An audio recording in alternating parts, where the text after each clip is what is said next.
नमस्ते, मेरा नाम डॉक्टर रूमा दे है।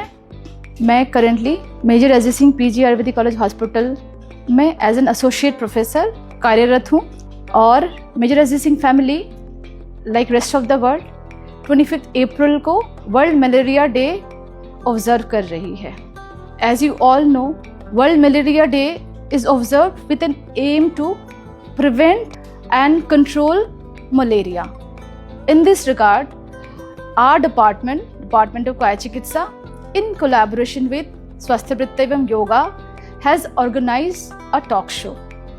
The main purpose of this talk show is to create awareness, and through this awareness program, we'd like to highlight how by doing certain preventive approaches, be it early detection, community participation in control and elimination of malaria.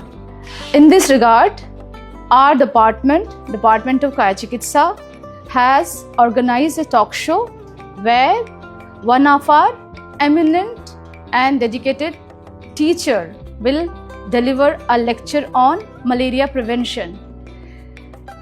She is Dr. Bharti Panchal, assistant professor, and she has a dedicated channel, YouTube channel, where she regularly posts insightful lectures on various diseases. And I'm sure our viewers will be highly benefited out of this lecture. So, without further ado, let's welcome Dr. Bharti Panchal. नमस्कार, आप सभी का स्वागत है हमारे इस session में।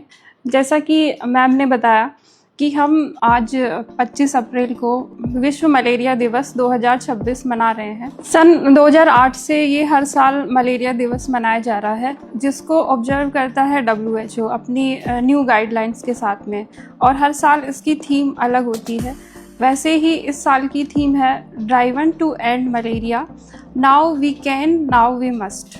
इस थीम को WHO ने स्पेशली फोकस उस चीज़ पे करने के लिए बनाया कि हमें उन टूल्स एंड टेक्निक्स और एफर्ट्स पे जोर देना है जो कि मलेरिया के इरेडिकेशन के लिए आवश्यक है। तो इस सेशन में हम एक होलिस्टिक अप्रोच डिस्कस करने वाले हैं। तो पहले देखते हैं कि प्रिवेंटिव एस्पेक्ट्स क्या हो सकते हैं मलेरिया के लिए। सबसे पहला है जो न्यू जनरेशन मॉस्किटो नेट्स है, 2024 की हम बात करें तो वो 84% प्रिवेंशन के लिए इफ़ेक्टिव है, क्योंकि उसमें एक और ड्रग इंट्रोड्यूस की गई है जो उस रेजिस्टेंस के अगेंस्ट काम करती है। नेक्स्ट प्रिवेंटिव एस्पेक्ट है वैक्सीनेशन। मलेरिया के लिए वैक्सीन बनाना बहुत ज़्यादा टफ रहा, क्योंकि टिपिकल लाइफ साइकिल होता है इस पैरासाइट का। तो फिर भी हम लोग सक्सेसफुल रहे हैं इसके लिए। तो दो वैक्सीन के बारे में हम देखेंगे। फर्स्ट वन है RTS वैक्सीन, जो कि 2021 में WHO ने अप्रूव किया। वो 30 to 40% तक कारगर है जो फैल्सीपेरम है उसके अगेंस्ट, और डेथ रेट 40% तक उससे कम हुआ है। दूसरा वैक्सीनेशन 2023 में अप्रूवल मिला WHO की तरफ से, R21 मैट्रिक्स M करके वो वैक्सीन है। ये बहुत ज़्यादा इफ़ेक्टिव है, लगभग 60 to 70% ज़्यादा इफ़ेक्टिव है पहली वाली वैक्सीन से। और जो 5 साल से कम उम्र के बच्चे हैं उनको टारगेट करके वैक्सीन बनाई गई है, जो कि लीवर तक प्लाज्मोडियम के स्प्रेड को जाने से रोकता है। थर्ड इम्पोर्टेंट प्रिवेंटिव मेजर है कीमो प्रोफाइलैक्सिस। ये 2 फॉर्म में चलाया जाता है, सीजनल मलेरिया कीमो प्रिवेंशन। दूसरा है perennial malaria chemo prevention, जो कि जहाँ पे एंडेमिक एरिया है उसमें इसको चलाया जाता है। लगभग 5.4 करोड़ जो लोग हैं वहाँ तक रीच हुआ है ये प्रोग्राम। नेक्स्ट प्रिवेंटिव अप्रोच रह सकती है ट्रैवलर्स के लिए।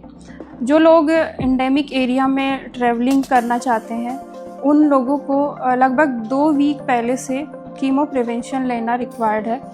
और अगर उनको एक्सपोजर वहाँ ज़्यादा है तो फिर आगे के जो 4 महीने हैं, 4 वीक है, वहाँ वो उसको कीमो प्रिवेंशन को और ज़्यादा एक्सटेंड कर सकते हैं बेटर कंट्रोल के लिए।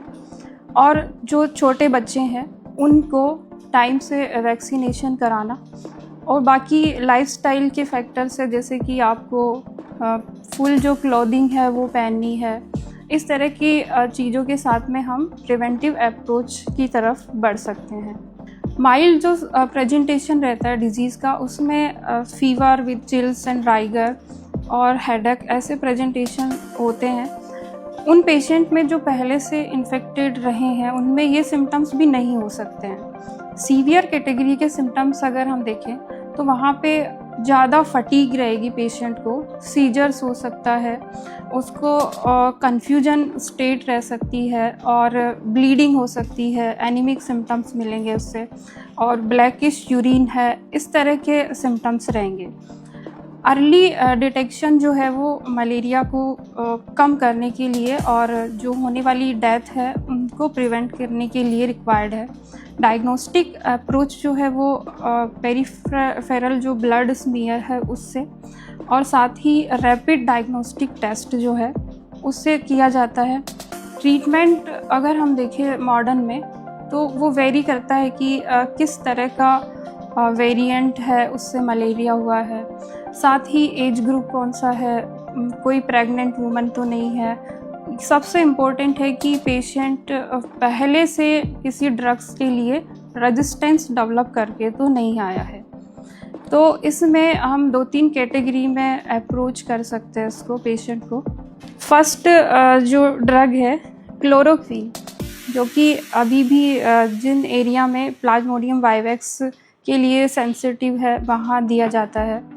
जिन पर्सन में इसके लिए रेजिस्टेंस डेवलप हो गया है उनको फिर प्राइमाक्वीन ड्रग है वो ऐड किया जाएगा। वो वाइवेक्स और ओवेल दोनों केस के लिए बेनिफिशियल है। और सबसे जो फैटल है फेल्सिपेरम, उसके लिए आर्टिमिसिनिन जो कॉम्बिनेशन थेरेपी है वो चलाई जाती है, जिसमें कि आर्टिमीथर एंड अदर जो ड्रग्स है वो आते हैं। तो ये कुछ प्रोटोकॉल है मैनेजमेंट के जो हमें फॉलो करने चाहिए। हम अगर मलेरिया फ्री वर्ल्ड की कल्पना करना चाहते हैं, जो कि WHO का मिशन है 2030 तक 90% जो केस है उसमें कमी लाना, 90% तक डेथ रेट को कम करना, और अगले 35 और नए कंट्री इंट्रोड्यूस करना जो कि मलेरिया फ्री सर्टिफाइड हो सके WHO के, तो उसकी थीम के साथ में हम सबको मिलके काम करना है एक पब्लिक अवेयरनेस के लिए। Thank you, ma'am, for this very insightful session. I'm sure our viewers will be highly benefited out of it. Although ma'am has elaborately discussed about malaria prevention and certain protocols in terms of diagnosis and management through modern aspects, we as an Ayurvedic physician, I feel we have some responsibilities to the society. In this regard, we have also arranged another small talk session where our senior professor, Dr. Sulochana Rath ma'am, will deliver her lecture in terms of management of malaria through Ayurveda. Good afternoon to everyone. Ayurveda में क्या क्या treatment आप दे सकता है, और आयुर्वेद में हमारे पास जो स्कोप है when it comes to treatment, तो हम इस विषय में क्या कर सकते हैं मैम? आपके पास अगर कोई दवाई या फिर मेडिसिन की जानकारी हो तो आप प्लीज़ हमें बताइए। वो जो मेडिसिन हम यूज करते हैं, पहले हम जो क्वाथो तो इजीली अवेलेबल होता है हमारे बीच में, जो क्यूब है उससे हम क्वाथो भी बना सकते हैं। और क्वाथो में पहले हम पारिजात क्वाथो शेफाली जो क्वाथो है, और दूसरा भी गुरुची का क्वाथो हम यूज कर सकते हैं, पीपल लादी क्वाथो भी हम यूज कर सकते हैं, और सप्तपन्नादि क्वाथो वो भी एक बहुत ज़रूर मेडिसिन है विषम ज्वर के लिए, उसको भी हम यूज कर सकते हैं। और क्वाथो के बाद बटी भी हम यूज कर सकते हैं, सुदर्शन घनबटी, और सप्त पन्नादी बटी, सौभाग्य बटी, संजीवनी बटी, और ज्वरों के लिए जब ज़रूरत होता है तो हम मृत्युंजय रस को भी यूज कर सकते हैं, और हिंगलेश्वर रस वो भी हम सब दे सकते हैं। और रस के बाद हम भी स्वर्ण घटित कुछ रसायन जो उनको भी यूज कर सकते हैं, जैसे सर्बत ज्वरहर रस, जोरांकुश रस, और जय मंगल रस, बसंत मालती रस, वो सब। और भी जब नाड़ी सिस्टम में गड़बड़ होता है, वो मानसिक स्तर में विकृति आता है, तो हम चतुर्मुख रसों को भी दे सकते हैं। उसके बाद हम सब अरिष्ट से सबसे अच्छा अरिष्ट अमृतारिष्ट को हम यूज कर सकते हैं। और चूर्ण में सुदर्शन चूर्ण और सप्तपन्नादी चूर्ण, वो सब को भी हम यूज कर सकते हैं। कुछ घृत का भी हम ले सकते हैं। घृत तो इसलिए बहुत अच्छा होता है, जो स्प्लीन और लिवर के लिए भी अच्छा काम करते हैं। और घृत से हम पटोलादि घृत और पीपल्यादि घृत, वो सब को भी हम यूज कर सकते हैं। ओके।